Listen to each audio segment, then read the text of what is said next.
Good morning, everyone, and welcome to our Sunday meeting.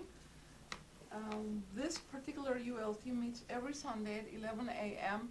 for the presentation of a special topic by a student of Theosophy, followed by questions and answers.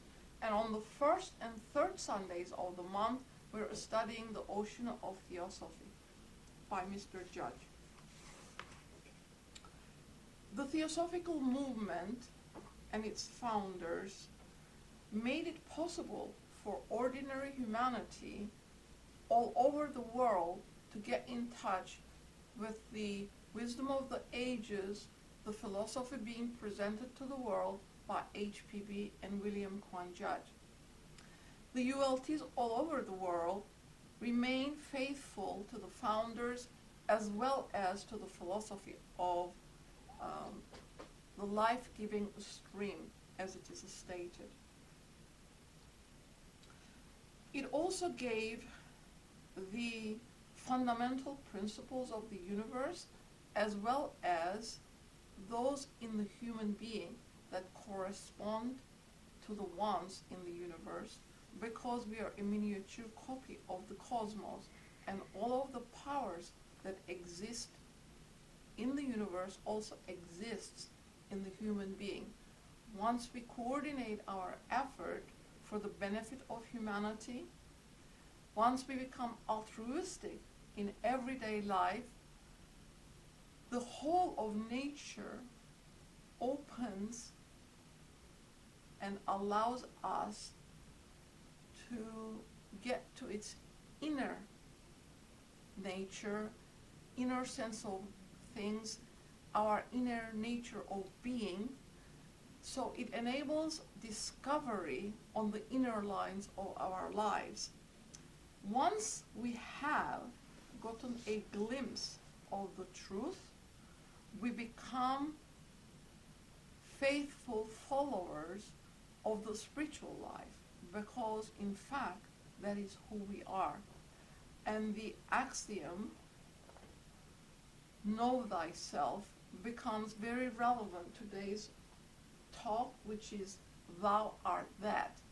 In order to discover who we are, we truly have to go inside ourselves. Nowhere else is this knowledge present but within ourselves. Today's reading is from the Voice of the Silence. Saith the great law, in order to become the knower of all self, thou hast first of self to be the knower. To reach the knowledge of that self, thou hast to give up self to non-self, being to non-being, and then thou canst repose between the wings of the great bird. Aye, the sweet is rest between the wings of that which is not born, nor dies, but is the Aum throughout eternal ages. Be'st right the bird of life, if thou wouldst know. Give up thy life, if thou wouldst live. 3 halls, O weary pilgrim, lead to the end of toils.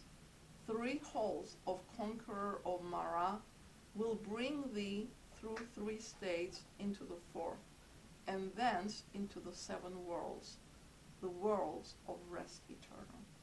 And now today's talk, thou art that.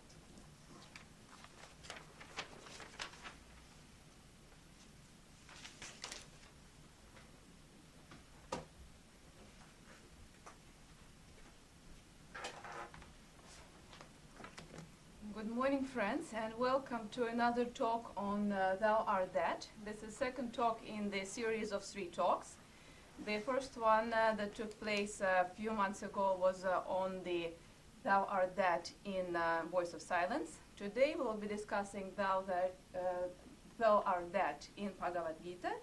And the last talk on the topic will be on Thou Art That in Gnostic teachings. So today is the probably most complex discussion of what is our divine nature and how do I achieve it, the way it is defined in Bhavagad-Gita. And the discussion will be a little less traditional from our usual talks on Sundays.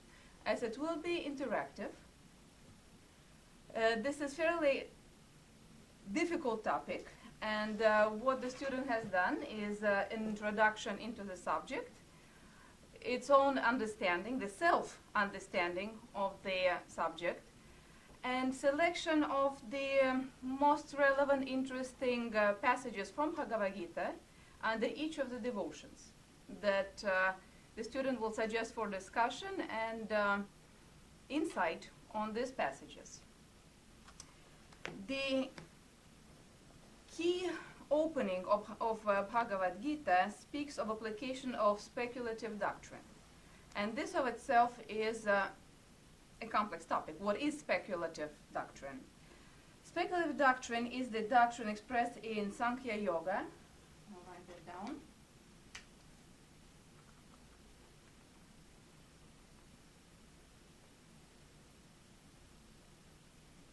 And a very brief understanding, or the key message that it is looking into, is eradication of ignorance and delusion through self-knowledge and through right action. And the devotions that are presented in Bhagavad-Gita discuss exactly that: the self-knowledge and achievement of self-knowledge, and achievement of right action. Now, why this is relevant to discovering our divine nature and realizing that we are gods in this very present moment?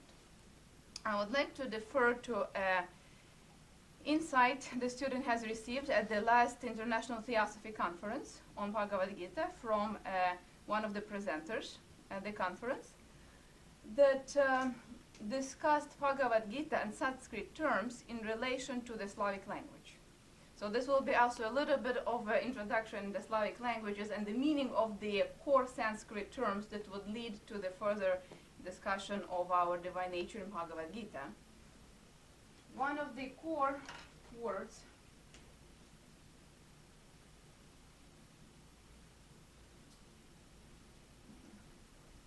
that appears in Bhagavad-Gita is samsara, the illusion.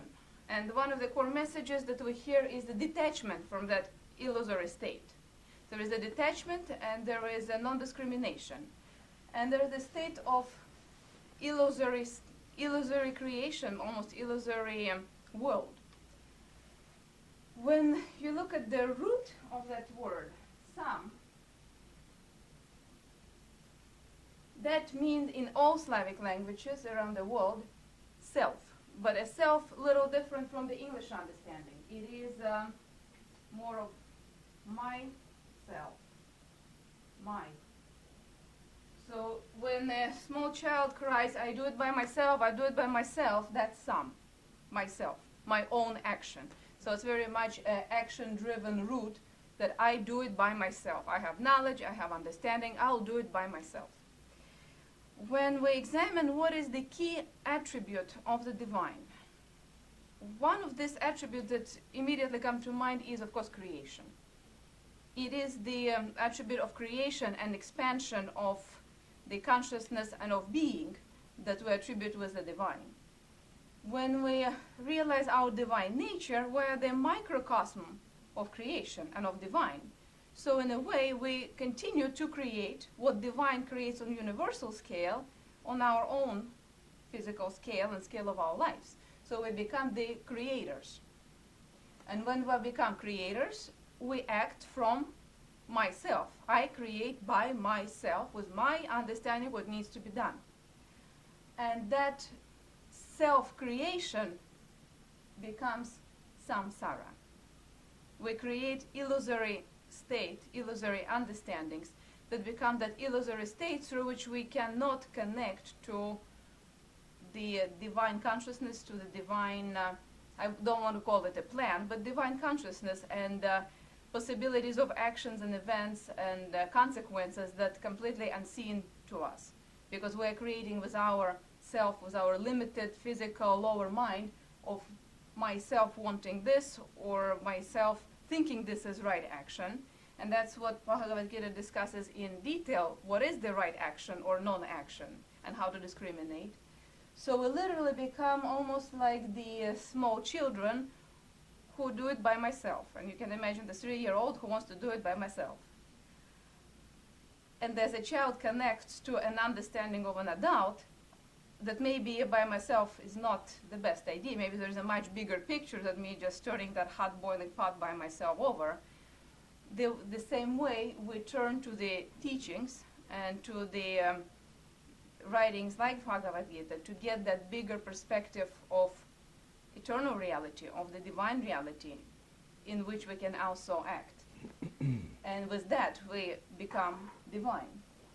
Now another word that is much later, coming in the picture much later in time, is Buddha.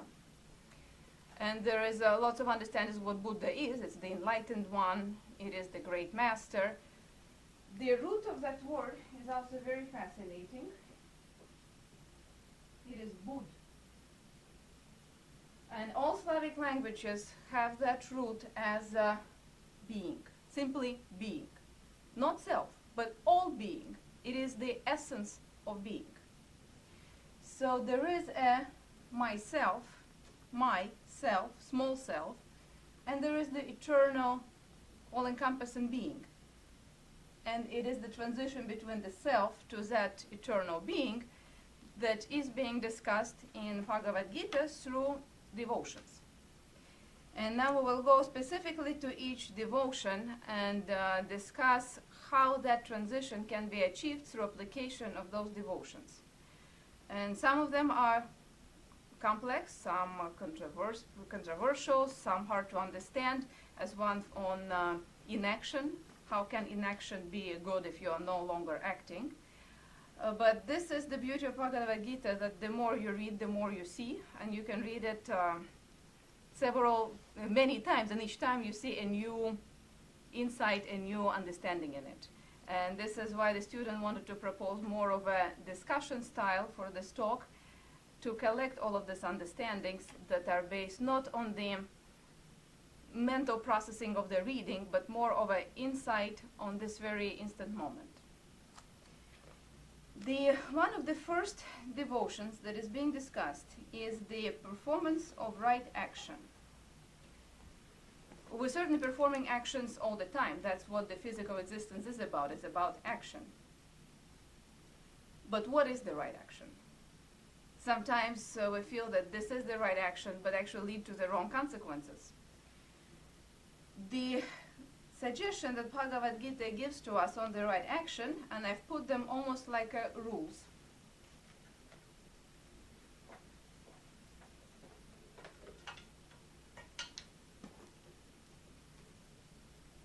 The rule number 1.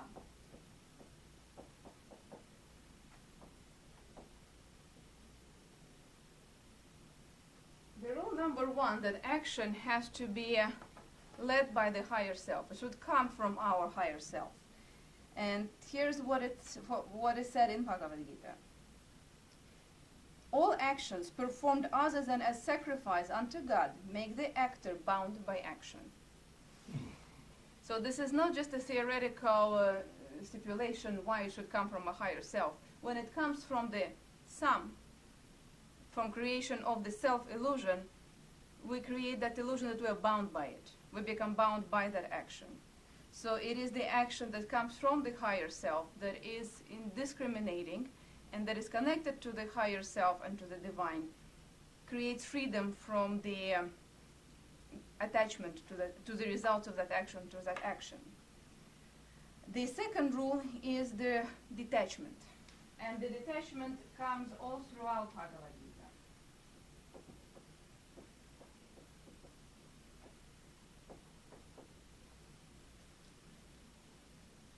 No interest in that what is done and what is not done, and there is no object in the whole world that one depends on.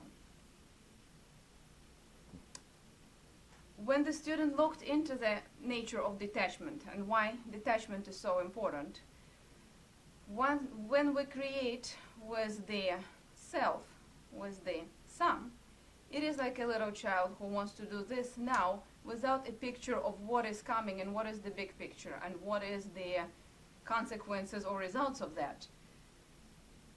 when there is no detachment, you're no longer bound by the decisions that lead you to self, that make you dependent on be it greed or desire or insecurity or fear. When you're detached, it cannot exist. And when we go back to self-creation of this reality, of our own reality, to the samsara, as everything in the universe, there is a component material. We can say that if universe created from atoms, molecules, if we're created from cells, the samsara also has elements from which it is created. And those elements are attachment and desire. If you take attachment and desire, you simply can no longer be creating illusion, because that's the material of illusion. But as long as you have attachment and desire in you, you will keep creating that illusory world, and it's almost as physical, as real to you as it can be. But it's completely not real to another person. It is a completely world of illusion that you created around yourself, and often people create illusions of how they perceive themselves, how they perceive others, how they perceive events. And one of the key themes running through Bhagavad-Gita is that absolutely everything in its nature is neutral. And the divine is neutral. And we choose to give it meaning and create reality around that meaning. The rule number 3 is very similar to detachment. The way I discriminate between the two, detachment is not only about our own action, but about the events that happen in our lives and lives of others, where they no longer carry that negative meaning, when they're neutral. And we can give them meaning. We can give them meaning of understanding that that event or that individual or that thing happened for the reasons of its own, or we can say that was evil and start going in the pursuit of evil and get caught up in that, because at the end we wanted a different outcome. The third one is no expectation of outcome of our actions, and that's the third rule.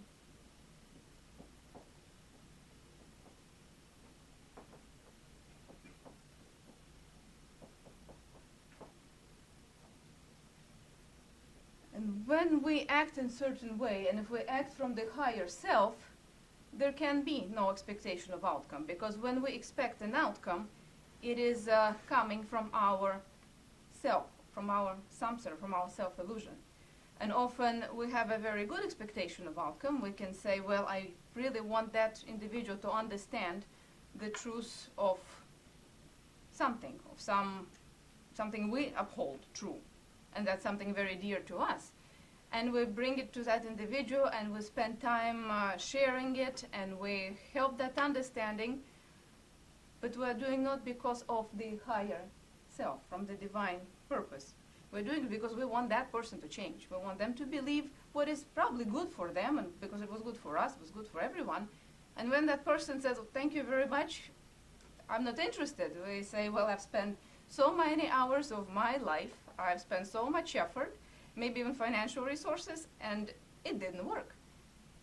There was attachment to the action. So it was a good action, but if it carried that attachment to the outcome, that I actually want this good thing to happen, it basically undermined itself at the root. If we do something, we do it from the higher self, from the divine nature, without any attachment to the outcome, whether it will work, it will bring good, it will not bring good, because maybe it will not bring good, because there is a certain cycle of events that envisioned to move an entire pattern in the universal events. And with a detachment of what is happening. Because once we have that detachment of what is happening, we don't have judgment, we don't have criticism, and that frees us from that self-illusion. And freeing from self-illusion is a freedom from pain. Those are the key 3 rules. And the fourth rule was quite interesting. It said, do your own work on the right action.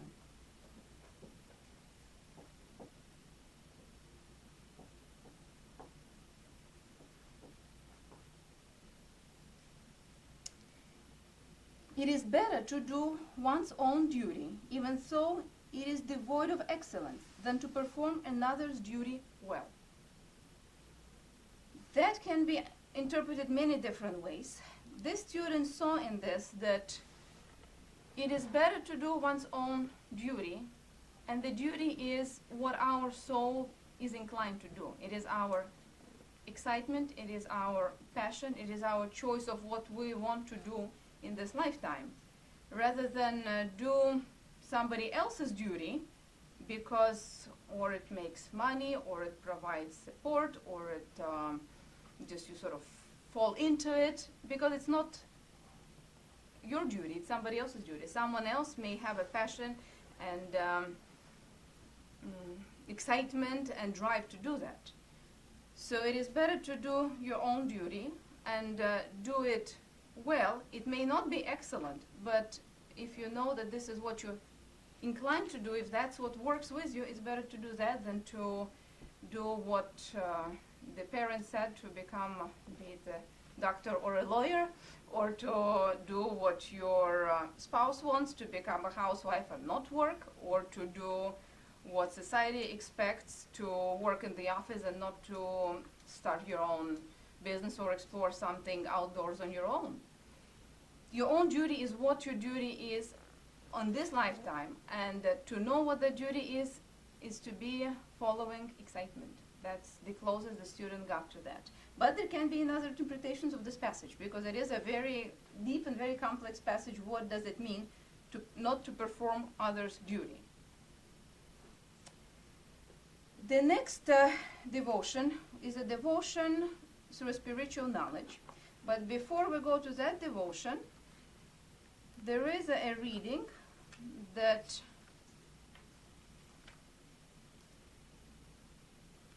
the student would like to suggest for a quick reactions and discussion.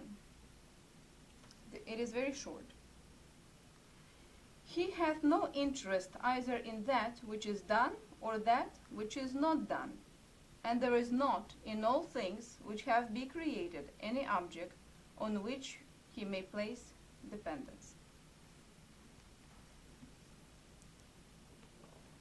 If there are any reactions to what this may mean.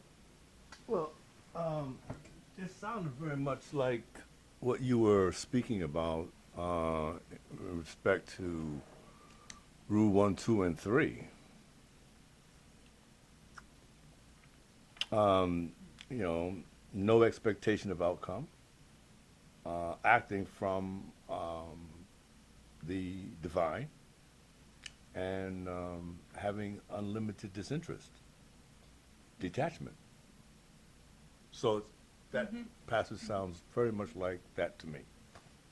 My reaction. Thank you. Do we need to also keep in mind the personal side of it? Because this student sees that that's key to everything. When we make things personal, then all these rules apply. We can't do these things. But if we are acting from a divine, we are doing it in an impersonal way. We're doing it for the benefit of all. And therefore, we are doing it for a purpose. We're doing it for helpful, to be helpful, to move forward all of humanity. Do we differentiate there? Maybe this student up here will know. Tunjai.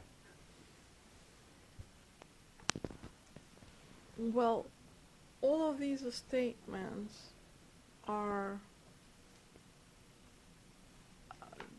double in their meaning, in the sense that you defined lower self, lower mind, higher self, higher mind, because those two go together.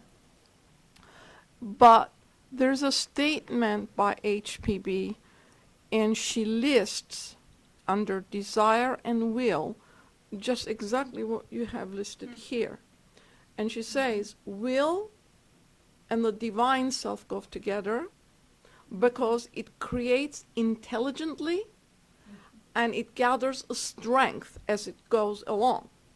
But if you do it from the personal, it is desire-based, and it tends to augment the lower self in conjunction with kama, which is the lower mind, and our passions. So it becomes self-centered, self-oriented, and you said money getting, I think, in there. So materialistic, selfish, and it does not concern itself with the welfare of the other. Just like the child says, I want to do it myself, the child is becoming self-oriented. But up to a certain point, the child does not have that orientation because the astral light is active in it and it is attuned to the self of all for a while until its orientation on earth limits it. We limit our children in that direction. So if the action comes from will, it is higher mind and the higher self-oriented. So its result, whether you expect it or not, will be of the divine, but the other, it pulls down. Thank you. We will go to the next devotion.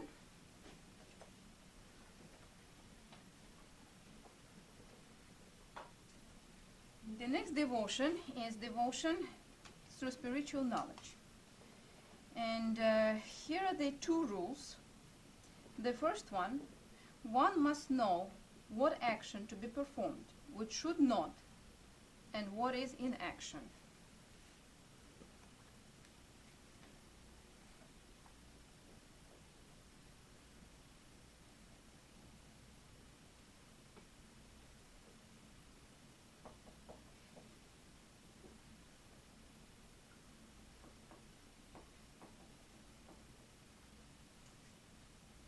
This one is also discussed further in the devotion on non-action. One must know what action to be performed. Whenever there is a situation, there should be a knowledge of what action is appropriate, number one. And which should not. So the second decision in each situation, whether there should be action, what type of action, whether there should not be action, and what is in action, as inaction can also be a strongest action. And those are the three very important discriminatory decisions that each of us take on a daily, hourly basis when we choose an action. An example of when we choose to act or not to act, whenever we see that if we act, if we provide our input in a debate, discussion, maybe some quarrel, the idea here is it better to act and try to add our view and make things better, or is it better to withdraw and let just silence happen? Because sometimes with a further action, even of a positive nature, more turmoil and more confusion is created. That there are situations where simply non-action at that given moment is a better choice. What does not mean that it is a non-action. It is an action of not choosing to act now, what is not a beneficial timing, but act later. That's one of the very important moments that I think many of us forget, that sometimes non-action is the best action, and how to apply it. That's something that Bhavagad-Gita speaks in detail in the non-action devotion. The second rule, that man that see action in inaction is wise among them. So they're very much related. One is on the decision, and the second one is a definition of the man who chooses that. The man that sees in action. So sees action as not acting. And in a way you can relate to Gandhi in that he was acting through non-action, because many other societies were choosing to act very differently. Or non-violence. Non-violence was a choice not to act violently, but to simply resist it by non-violent action, non-action. And action in inaction is wise among them. So this is something very important that Bhagavad-Gita emphasizes in various devotions, and the theme that runs through it, but it is very fine theme, it's very silent. It can be misunderstood that actually the best thing is to go to the monastery and meditate for the rest of your life and don't create any action and don't create any karma and don't basically withdraw from life. What is not what Bhagavad-Gita is advocating. It is actually advocating opposite. It's advocating action. This is what the Sankhya Yoga is about. It's about action, but understanding all the spectrum of action, that often the best action is non-action. And the reading from the devotion on spiritual knowledge, and what is interesting is that this non-action and action is described in the spiritual knowledge. So the individual who can exercise that needs to have a spiritual knowledge. As when you are caught up in your self-illusory state of defending, pursuing, desire, you simply cannot see non-action. Everything's in action. You have to defend, you have to attack, you have to run away. All becomes action. You have to have that spiritual knowledge. And here's the passages that I wanted to suggest for a brief discussion.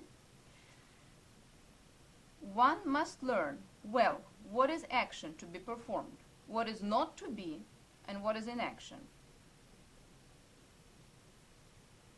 Those who have spiritual discrimination call him wise, whose undertakings are all free from desire, from his actions are consumed in the fire of knowledge. So if anyone would like to comment on that. Those who have spiritual discrimination call him wise, whose undertakings are all free from desire, from his actions are consumed in the fire of knowledge. So there are those who have spiritual discrimination. Who are those? Then there is he who is wise, and because his undertakings are all free from desire, for his actions are consumed in the fire of knowledge. So it seems like there is a he who is existing in the fire of knowledge, and because of that fire of knowledge, he is free from desire, and his actions have that spiritual discrimination. But then there are those who have spiritual discrimination called him. So I would like to propose it for discussion: who are those and who is him, and what associations you have with this.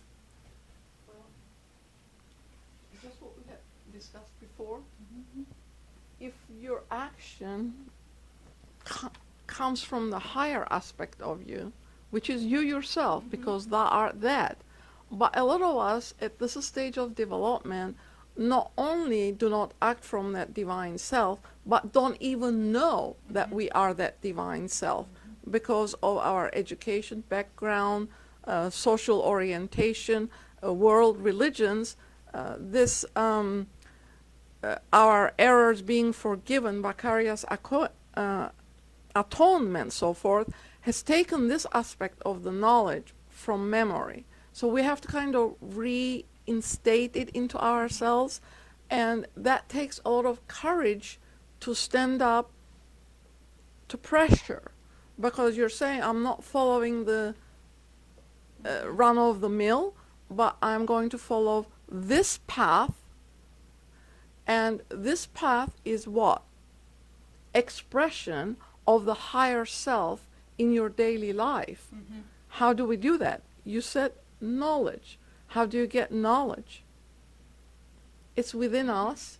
We have to bring it out. Because if we are that self, the knower, then the knower knows everything. Plus we have been in evolution for millions of years, so we have that recorded knowledge as well as the personal experience of the personality in each lifetime, which adds to its own well, because it's part of the whole. There isn't really you and me. I used to say this to a friend of mine, Soraya, and she used to say, Tunjai, there is no you and me. There is only us. But until you get to realize that, this is what we have to do. But this desire, is the lower aspect, as you stated yourself. goes with the lower self. But the will, which is what? The will is the volition of the higher ego. So if you are using that volition in your action, the result will be that of a divine nature. Gandhi said, when my inner voice is quiet, so my mouth is also quiet. Very good. Thank you. Could you read that again, please? Read it again. Those who have spiritual discrimination call him wise, whose undertakings are all free from desire, for his actions are consumed in the fire of knowledge.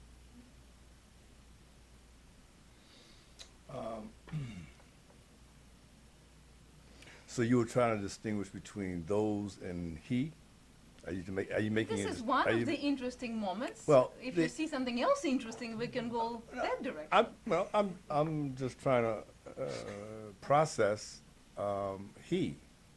So from the passage, those who know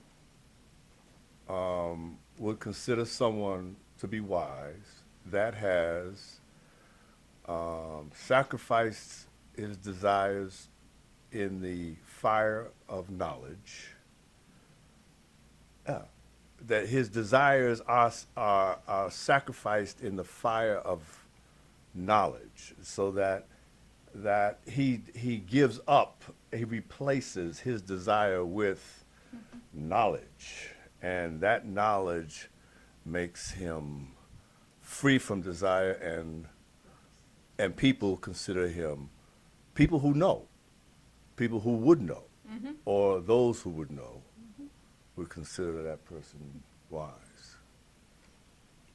Thank you. And now I'll read the rest of the passage. I broke it in that point, so it will be interesting and to get your attention to the second half.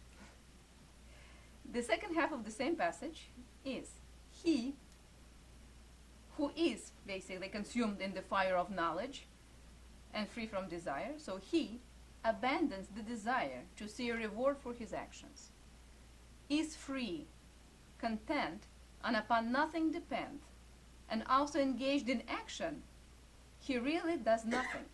He is not solicitous of results, with mind and body subdued and being above enjoyment from objects, doing with the body alone the acts of the body.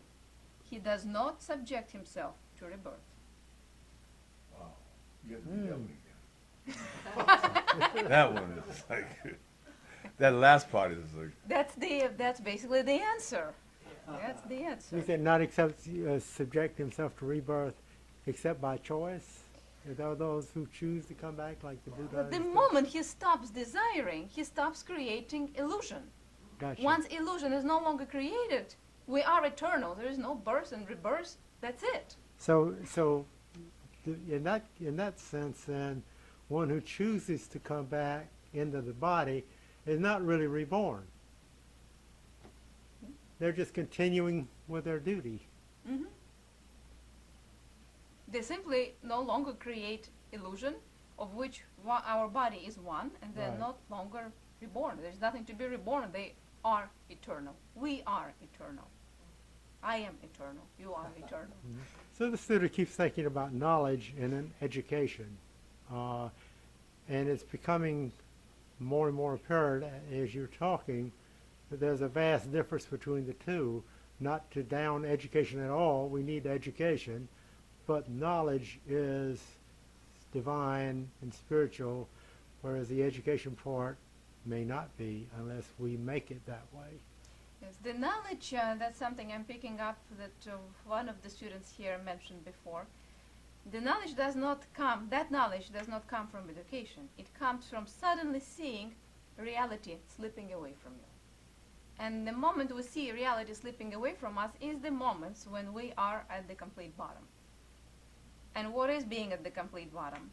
This is when the parent tells the child, by myself, you're going to burn the house down, I'm going to lock you in this room, and you're not coming out till you wisen up. Our parent is the reality we're creating. It is basically what constrains us and does not let us destroy ourselves by turning the hot pots on ourselves. So whenever we start doing silly things, this is, in a way, the works of the karma. It acts on us in a way that we are stopped. We suddenly are suffering loss or pain or something that makes us stop and say, okay, what am I doing? And then we see that reality that we've been creating is slipping. And that's the glimpse in that knowledge that's already in us. When people go through that kind of drastic events, that's when it appears. I would like to make a comment. When we are enmeshed in the personality, we're self-oriented. So there is that bridge between the lower mind and the higher mind. And it is imperative to understand that bridge, because our body and all of the other sheaths that are made up of cells, which is constituted by atoms, atoms are not physical, they're psycho-spiritual, according to the writings. It's not mine, it's HPB's article, Psychic and Noetic, and everybody needs to read that.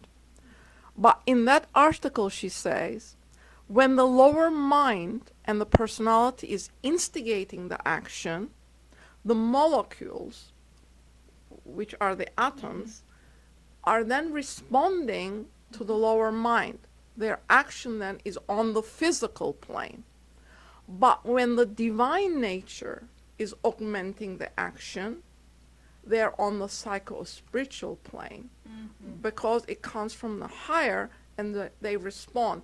In other words, the vibratory rate of the lower mind is different from that of the spiritual mind. And all of the body then, as a unit, corresponds to the higher or to the lower. And this is how we create illusion. But the point also is, you can't tell someone from the outside that what they have created for themselves is an illusion, because that illusion constitutes their reality. And it is the person that has to break through.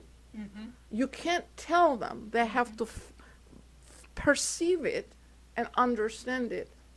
But this statement here shows that in time, when we have overcome all our faults and we have aligned our activity to that of the higher self only, that Antaskarana bridge disappears, and you have then arrived at the immortal self, and all of your activity then comes from that end, the higher spiritual side. Thank you. Sure. The next devotion is the renunciation of action. So we had one on discrimination of what right action is, and the next one is on renunciation of action. They are in a way very similar, but this devotion discusses more in depth what renunciation of action is. And there are similar two, I call them rules, or two core themes. Detachment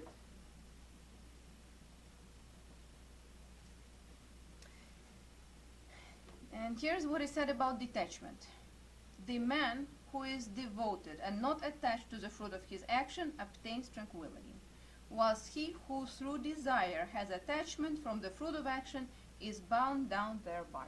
Nothing can be more simple. It really solidifies and sort of clearly states what detachment is. Detachment from the desire and from the outcome that creates that tranquility and freedom and transcendence.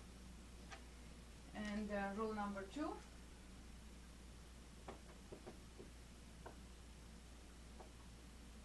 Neutrality.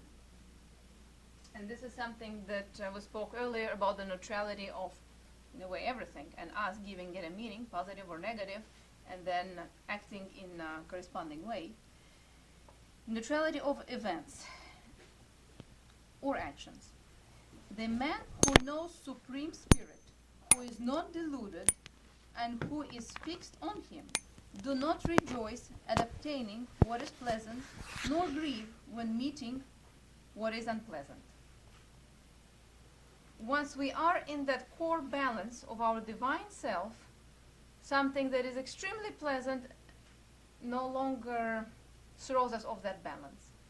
When we face some difficulty or something that is incredibly disturbing, it also no longer throws us from that balance. We're in the core, and from that core, we can create right action.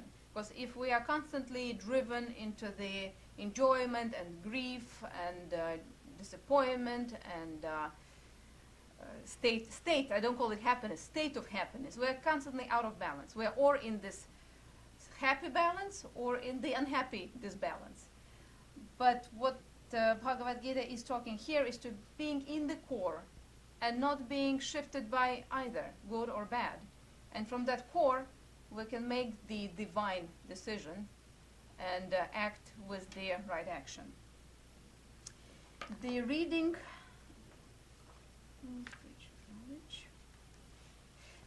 from the Renunciation of Action that I would like to suggest says the following.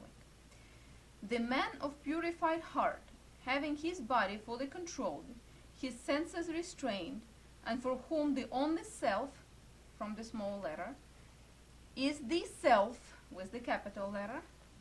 So there is a self, and there is a self.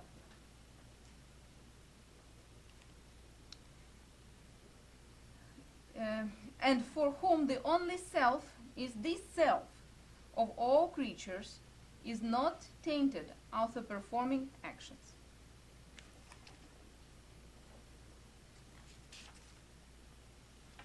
Whoever is acting dedicates his action to the Supreme Spirit and puts aside all selfish interest in their result is untouched by sin, even as the leaf of the lotus is unaffected by the waters. The man who is devoted and not attached to the fruit of his action obtains tranquility, whilst he who through desire has attachment for the fruit of action is bound down thereby. If there are any reactions to these writings? I wanted to ask a question about neutrality. Even-mindedness with that you're not affected by Yes, anything. yes, yes. Say that But again. there are certainly events that are evil. Would you repeat the question, please? I wanted clarification for neutrality as to if it means even-mindedness in every event that comes. Mm-hmm. Thank you.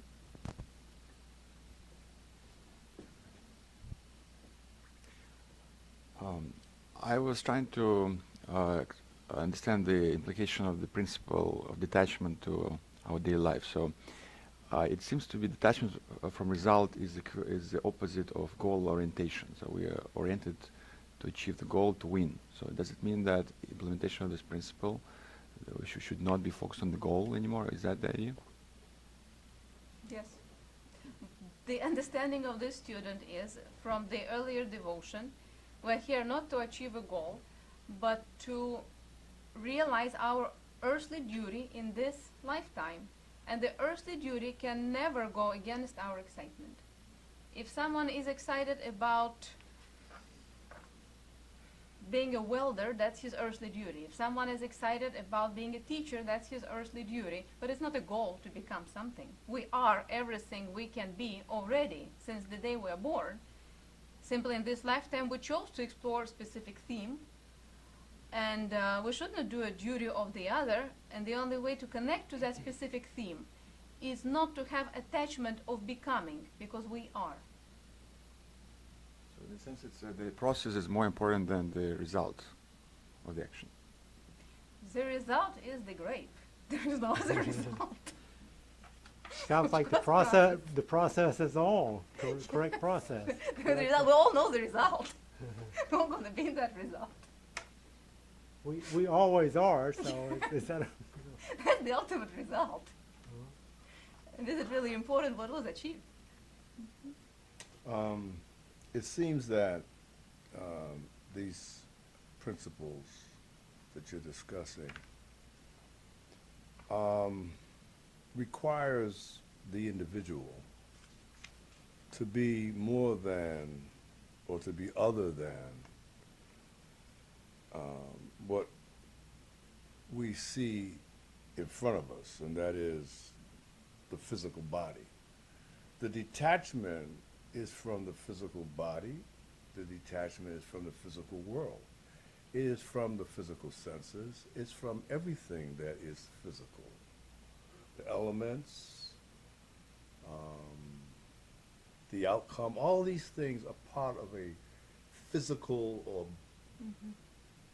bodily, body-mind consciousness, if you will, okay? And really requires the individual to transform or transcend to a spiritual level and a soul consciousness of the real, of who we really are. I mean, that when we say we are this and we are that and thou art that, that is other than physical. That is purely incorporeal, spiritual. Now, the individual living in a physical world is controlled by natural laws. Maybe what has been our problem in getting along and understanding some of these things very naturally and normally is that we live out of balance or out of tune with some of these natural laws, or that we are not in tune with some of these natural laws, like laws of polarity and vibration, and that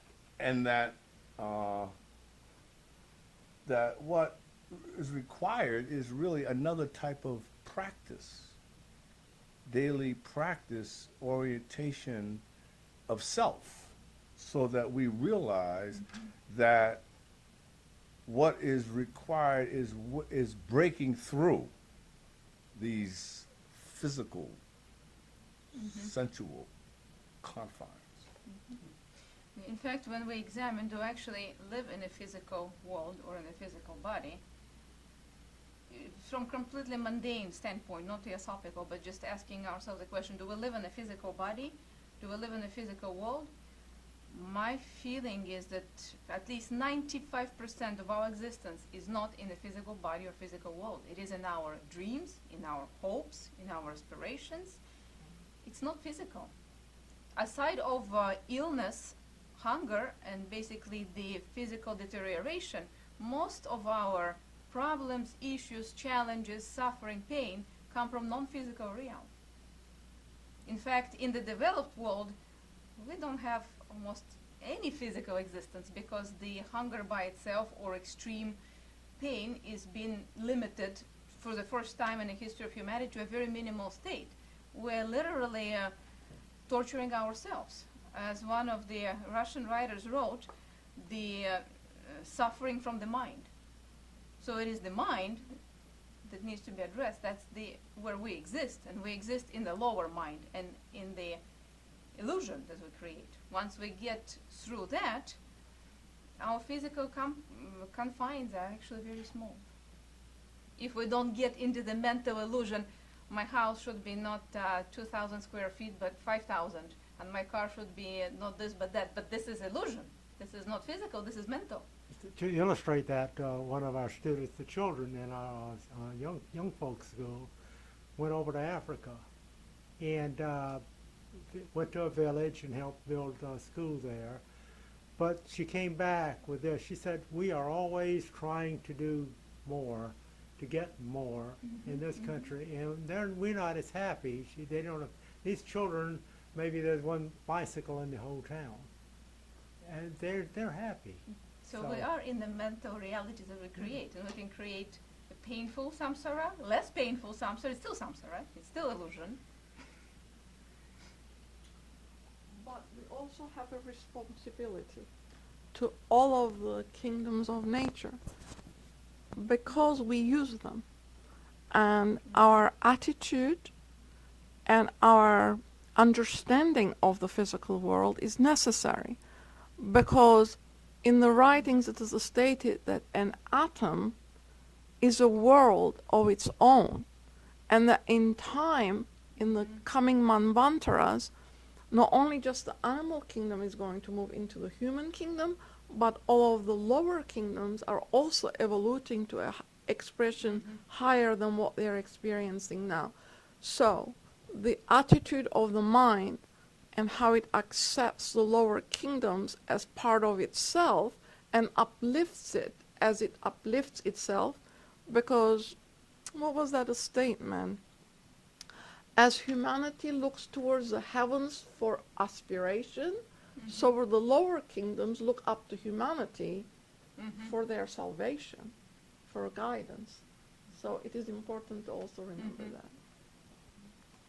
I think we already drifted in the question and answer, so let's do that.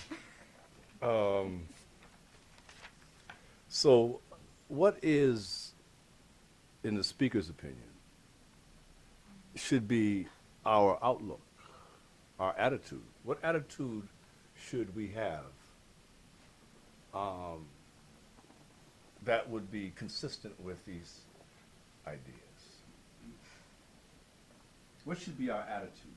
What should be our disposition, our outlook, our individual perception of things?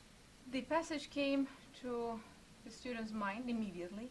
I don't remember it, so I cannot quote it very well, but it did come from somewhere, so I think it has to be mentioned, but I wish I could quote it better. We should be like the birds in the sky that desire nothing and worry of nothing, and everything is given to them. And just live in the joy and balance with the universe. I wish I would have the Bible with me, but I'm not... Doesn't that say unity? Unity, non-attachment, joy, harmony. Brotherhood? And once we realize the true unity, the physical existence, and once we realize eternity and unity, the physical existence, it's illusion, it's so temporal. What is there to worry? Mundane. Well, since you mentioned that, and since one of the students earlier mentioned that point of desire and will, I think it should be noted that really they, to an extent, when individuals participate in behavior that is tied to the lower self, then they are using a will. And that will is very connected to their desire. So the desire, so the will is like a power, or like a part of our, it's part of our makeup. It is the force behind the spirit, I think, as it has been said. So, you know, that the physical constraints over us really have to do with our mental state. It has to do with our mental state, because if, like the student in front of me is always alluded to, if we're reaching to the higher, if we're reflecting the higher self, then, and the will to do that is manifesting, then we will reflect that, as opposed to